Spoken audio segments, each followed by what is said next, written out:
जीवन का मनोविज्ञान अथवा मनोविज्ञान हमारे हृदय परिवर्तन का, जीवन परिवर्तन का, इसी विषय को लेकर के अपन चर्चा कर रहे हैं। Psychology of transformation. आप सभी प्रायः आईटी प्रोफेशनल हो, फाइनेंस बैकग्राउंड वाले भी बहुत सारे स्टूडेंट्स हैं यहाँ पर, और मैनेजमेंट वाले भी हैं, स्टूडेंट्स भी हैं और गृहस्थ भी हैं, बैचलर्स भी हैं, उनके अलावा और भी हैं। हाँ, दूसरों को मैनेज करो अथवा ना करो, अपने घर को तो मैनेज करते ही होंगे। करते हो कि नहीं? दुनिया का हर इंसान अपने जीवन को बहुत अच्छा बनाना चाहता है। दुनिया का हर व्यक्ति ये चाहता है कि मेरे आने वाला फ्यूचर बहुत उज्जवल हो, भविष्य बहुत सुंदर हो। हम वर्तमान में परफेक्ट नहीं हैं, इम्परफेक्ट हैं, तभी हम परफेक्टनेस की भावना करते हैं।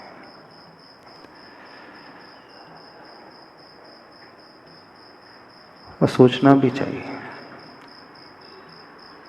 ऐसा नहीं आप ही सोचते हैं, हम भी सोचते हैं अपने बारे में। हम भी चाहते हैं कि हमारा जीवन भी बहुत अलग प्रकार का भविष्य में बने, और यह तभी संभव होता है जब व्यक्ति अपने वर्तमान से सेटिस्फाइड नहीं होता है, संतुष्ट नहीं रहता है। तो दुनिया में प्रोग्रेस वही कर सकते हैं जो सबसे बड़े असंतोषी होते हैं। वैसे सबने यही सुना है, जीवन में सुखी रहना है तो संतोषी होना चाहिए, सुख पावे संतोषी प्राणी। पर हम कह रहे हैं जीवन में ऊंचा वही उठता है जो सबसे बड़ा असंतुष्ट होता है। यदि संतुष्ट हो गया, संतोषी हो गया, तो उसका जीवन तो वहीं रुक जाएगा। होना चाहिए चाह अच्छे की, लेकिन उसकी चाह होना चाहिए जो अल्टीमेट हो, यूनिक हो, उसके बाद कुछ भी नहीं, उसके बाद पाने की कोई आकांक्षा ना रहे शेष। हर एक जीव के भीतर चाह होती है, डिजायर्स होती हैं, इच्छाएं होती हैं, बहुत सारी इच्छाएं होती हैं। हर एक व्यक्ति सपने देखता है, सोचता है कि मुझे ये चाहिए, वो चाहिए, आने वाले समय में मुझे ये पाना है, वो पाना है। लेकिन संसारी व्यक्ति जो सोचता है, जो आकांक्षा करता है, बहुत छोटे की आकांक्षा करता है। आप थोड़ा सा सोचते हो, आपका विजन उतना बड़ा नहीं है, इसलिए जब आप उसे पा जाते हो फिर एक नई चाह पैदा हो जाती है। तो आप कहोगे कि महाराज जी हम स्टेप बाय स्टेप आगे बढ़ते हैं। हमारे विजन, हमारे गोल छोटे छोटे होते हैं। एक गोल को अचीव किया, कर लिया तो एक एंथुजियाज्म बना रहता है, उत्साह बना रहता है। बहुत बड़ा सोच लिया और नहीं पहुंचे वहां तक, तो व्यक्ति क्या हो जाता है, कॉम्प्लेक्स से ग्रसित हो जाता है, दीनता के, हीनता के भाव से भर जाता है। दुनिया में जानते हो सबसे बड़ी चाहत किसकी होती है? किसकी चाहत होती है? बता सकते हो? नहीं पता। सबसे बड़े सपने किसके होते हैं? आप लोगों के कितने बड़े बड़े सपने? बहुत छोटे छोटे से सपने हैं आपके। सबसे बड़े सपने जो होते हैं क्या पाने के? अनंत को पाने के। आप जो भी सोचते हो, जो भी देखते हो, वो समाप्त हो जाता है, कुछ समय के पश्चात नष्ट हो जाता है। तो चाहो तो वो चाहो जिसे पाने के बाद वो कभी छूटे ना, क्योंकि जो हम चाहेंगे वो छूट जाएगा, फिर दुख होगा, फिर विकल्प होगा, फिर टेंशन होगा। समझ रहे हो हम क्या कह रहे हैं? आप लोगों की चाहत फाइनाइट की है, तो चाहत होना चाहिए इनफाइनाइट की, क्योंकि एक बार इनफाइनाइट मिल जाए तो कभी समाप्त नहीं होता। तो सबसे बड़ी डिजायर्स होती हैं, सबसे बड़ी चाहत होती हैं क्या बनने की? भगवान बनने की, है ना? क्योंकि एक बार व्यक्ति वो पा जाए, फिर उसे अब कुछ शिक्षा नहीं रहती। कह रही तो बात बहुत बड़ी है। अब आप कहो कि महाराज जी हम घर गृहस्थी वाले हैं, जॉब वाले हैं, छोटे लोग हैं, तो हम तो इतना ही सोच पाते हैं। ठीक है, अब जिन कंडीशंस में, जिन सराउंडिंग में आप रह रहे हो, उसी सराउंडिंग में रहते हुए, उसी परिस्थितियों में रहते हुए आप अपने मनोविज्ञान को कैसे अच्छा बना सकते हो? एक बात और आपसे पूछना चाहते हैं, क्या कभी आपने सोचा कि आपका जीवन अच्छा कैसे बन सकता है? सोचा कभी?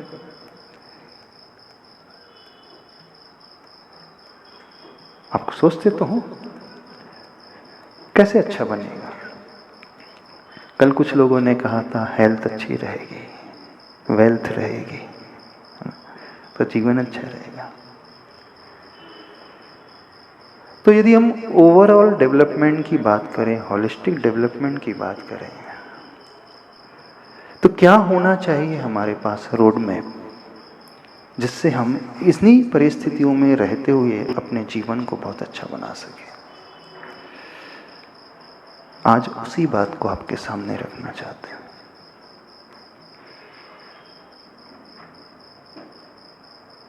एक होता है जिससे हमारी शुरुआत होती है, जब हमारा जन्म होता है ना? जन्म के साथ हमें शरीर मिलता है। जैसे जैसे समय बीतता है हमारा शरीर विकसित होता है। फिर उसके बाद क्या होता है? आपने बहुत लंबी जर्नी कर ली अपनी लाइफ की। जब से आपका जन्म हुआ तब से लेकर आज तक आप जहां पहुंचे हों, जिस डेजिग्नेशन को आपने पाया है, जिस स्टेटस को आपने पाया है, जिन लोगों को आपने पाया है, जो आपने पाया है, थोड़ा सा उसको एनालाइज कर सकते हो? हम सबसे कह रहे हैं अब सबको अपने बारे में सोचना है। कल भी ये बात रखी थी, हमारा मनोविज्ञान अथवा हमारा मन अपने बारे में नहीं सोचता, है ना? एक और हाइकू आपके सामने रखते हैं, बड़ा गजब का हाइकू है, आचार्य भगवान ने लिखा है। अपना मन अपने विषय में क्यों ना सोचता? अपना मन अपने विषय में क्यों ना सोचता? मन आपका है, अपना है, सबका है। और मन कभी रुकता नहीं, वो हमेशा भागता है। मन हमेशा सोचते रहता है। वैसे कहने में आता है मन सोचता है, पर सोचने वाला अलग होता है और मन अलग है। मन तो एक मीडियम है, सोचने वाला कोई और है। कौन है? सोचने वाले हम हैं। कौन हम? कौन है हम? हाँ, सोल जिसे हम कहते हैं। सोल सो हम हैं, बाकी उसके बाद जो भी एक हायरार्की चलती है, सोल, बॉडी, माइंड, ब्रेन, उसके बाद ये जो है अभिन्न है, इसे हम अलग नहीं कर सकते। इसके अलावा भी कुछ और चलता है आपकी लाइफ में। अब देखना, अपनी अपनी लाइफ को थोड़ा देखने की कोशिश करो, जिससे आपने सोचा है कि हमारा जीवन अच्छा बनता है, खुशियाँ हमें मिलती हैं, टेंशन फ्री हम जीते हैं, निर्विकल्पता हम पाते हैं। तो उसके लिए आपको किस किस की नीड होती है अपनी लाइफ में? बताओ, कोई बता सकता है? देवाशीष जी, आप बता दो। आपकी एज इतनी हो गई, विचार करो। 47 महाराज जी। 47 हो गई। तो इस लंबी अवधि में आपने जीवन में खुशियां भी पाई होंगी। जी महाराज जी। माई है ना जी। तो आप किस किस से खुश होते हैं, अथवा खुशी पाने के लिए आपको किस किस की नीड होती है? बताओ। खुशी पाने के लिए सबसे पहले तो महाराज जी मन से है कि जैसे पंच परमेष्टि के आश्रय में जाते हैं, अच्छा, तो वहाँ पे सबसे ज़्यादा खुशी मिलती है। और उसके बाद में परिवार में, बच्चों के साथ में, बच्चे, परिवार, बच्चे और माता पिता के साथ, माता पिता के साथ, और अच्छा खाना खाने से, अच्छा खाना खाने से, और अच्छे दोस्तों के साथ में अच्छे बैठने करने से, अच्छा फ्रेंड सर्कल, और इसके अलावा कभी कभी किताबें पढ़ने से, बुक्स पढ़ने से। इसके अलावा भी कुछ है? नहीं, अभी तो नहीं। देखो, अब थोड़ा सोचो, व्यक्ति खुश होता है, दो प्रकार के उसे मीडियम चाहिए, दो माध्यम चाहिए। एक जो टोटली हमसे डिफरेंट है, जिनका एग्जिस्टेंस हमसे पूरा भिन्न है, और उससे इम्पोर्टेंट जिसका एग्जिस्टेंस हमसे भिन्न नहीं है, अभिन्न है, और वो मोर इम्पोर्टेंट है। वो है हमारी बॉडी, है ना, हमारा शरीर। वो है हमारा ब्रेन, मस्तिष्क। वो है हमारा मन, है ना। अब हम भिन्न जो एग्जिस्ट करते हैं, उसमें भी दो डिवाइड हम कर सकते हैं, दो टाइप्स। एक living being, other one is non living, है ना। आपने नाम लिया फैमिली, फैमिली मेंबर्स, फ्रेंड्स, ये हो गए लिविंग बीइंग। रिलेशनशिप्स की बात आ गई, परिवार के लोग आ गए, पेरेंट्स आ गए, माता पिता आ गए, बच्चे आ गए, लाइफ पार्टनर आ गया। इसके अलावा भी कोई हो और कोई लिविंग बीइंग में? नॉन लिविंग बीइंग में भी कुछ होता है जिनकी हमें आवश्यकता होती है, व्यक्ति को आवश्यकता होती है। क्या आपने कहा? फूड, भोजन, और क्या जिससे आपको खुशियां मिलती हैं? लग्जरीज, है ना, कार, घर, बंगला, गोल्ड, सिल्वर, आईफोन, लैपटॉप, और क्या? और भी है कुछ? नहीं है कुछ और इसके अलावा? सोचो सोचो, जिससे आपको खुशियां मिलती है। वो मिल जाए तो आप बहुत खुश होते हैं, और वो ना मिले अथवा वह ना मिले तो आप टेंशन में आ जाते हैं। नहीं, और भी बहुत कुछ है। ईगो के अलावा भी जब व्यक्ति का ईगो सेटिस्फाइड होता है तो बड़ा खुश होता है, और वो सेटिस्फाइड नहीं होता है तो डिप्रेस होने लगता है। होता है?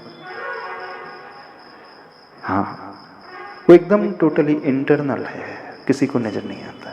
ईगो के अलावा उसकी डिजायर्स हैं, इच्छाएं हैं, उसका नाम है, नेम है, फेम है, वो भी उसे खुशियां देता है कि नहीं? रादर सबसे ज्यादा खुशी देने वाला तो उसका अहंकार ही है कि नहीं? अहंकार जब हमारा पुष्ट होता है तो हमें बड़ा अच्छा लगता है।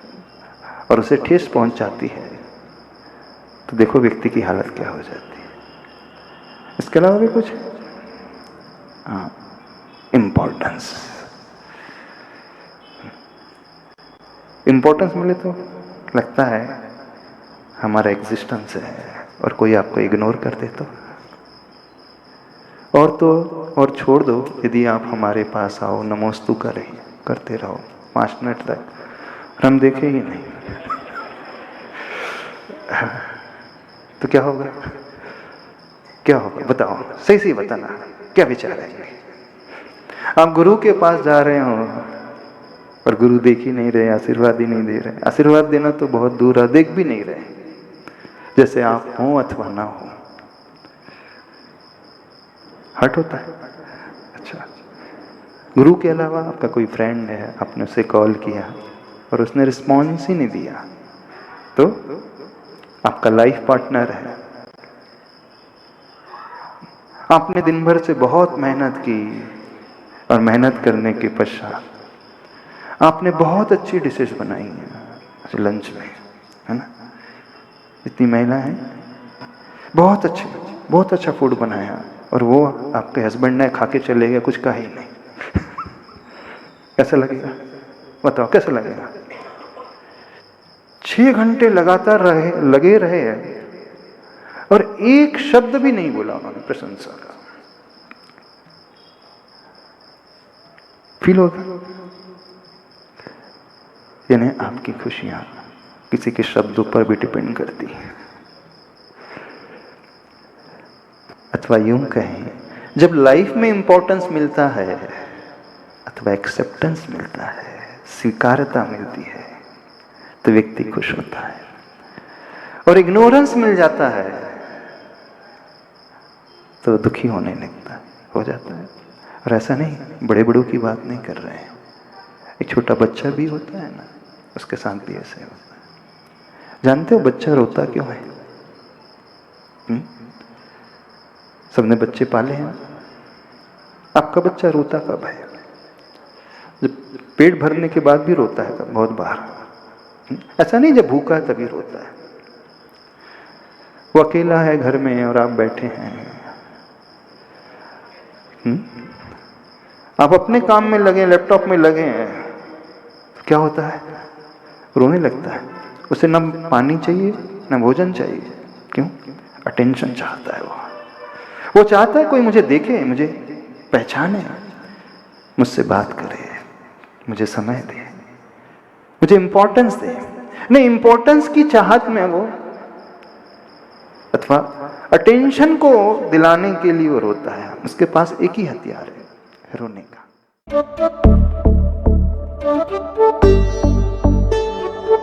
सुनो विद्यासागर की रचना जो कहलाती है